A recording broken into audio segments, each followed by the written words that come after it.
Salam aziz vatandaşlar, mehriban ildeşler. Köne yılımız gidip taze yıl geldi. Gelen taze yılınız düşümlü olsun. Geçen yılda köp ağır günlerimiz oldu. Gelecek taze yılınız düşümlü olsun. Yolbaşçılar bir atlı oyuncuyalı, oyun oynayarlar halkın önünde. Oyun bilen halkın qoğlanma hali, koydursunlar beren sözünün sonunda.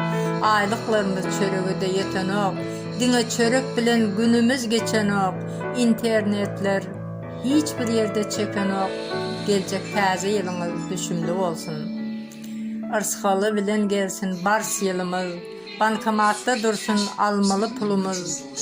Nobatsız olsun çörük yağ hem unumuz. Gelecek taze yılımız mübarek olsun.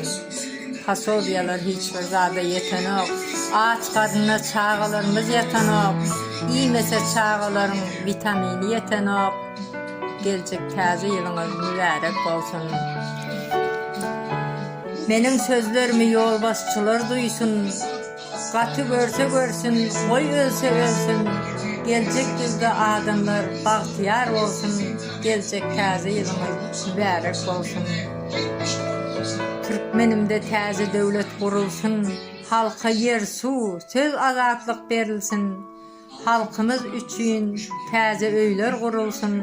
Gelecek taze yılımız düşümlü olsun.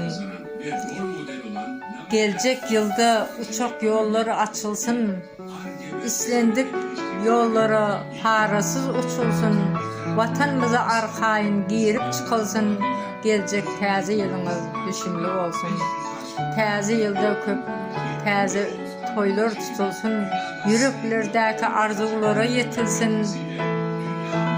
Diktaturan sonuna soğan ekilsin. Gelecek taze yılımız düşümlü olsun. Kapımıza yine de taze yıl geldi. Gelen taze yılınız mübarek olsun. Gamgın gönüllerimiz bugün şad boldu. Gelen taze yılınız mübarek olsun. Taze yılda minglab toylarımız olsun. Uzaklara gidenlerimiz dolunsun. Taze bars yılımız ırskallı gelsin. Gelecek taze yılımız mübarek olsun. Vatanımızda her gün toylar toylansın. Perzentsiz olacaklara perzent doğulsun. Kıyız çıkıp yigit söyün yarına öylensin. Gelecek toylu yıllarımız mübarek olsun. Bu taze yılda taze öyler kurulsun. Sağlık bolsun, hastalarımız kutulsun. Yürek söyün arzulara yetilsin. Gelecek taze yılımız mübarek olsun. Bugün köngülüm köp arzular etti. Aziz halkımız taze yılı da yetti. Taze yılımız gelip köne yıl gitti. Gelen taze yılımız mübarek olsun. Aziz vatandaşlar, taze yılımız, bars yılımız hayırlı, uğurlu olsun. Bars yağlı, güçlü, kuvvetli olsun, düşümlü olsun. Nesip olsa taze Türkmenistanımıza gülü oynap gitmek hemmemize nesip etsin.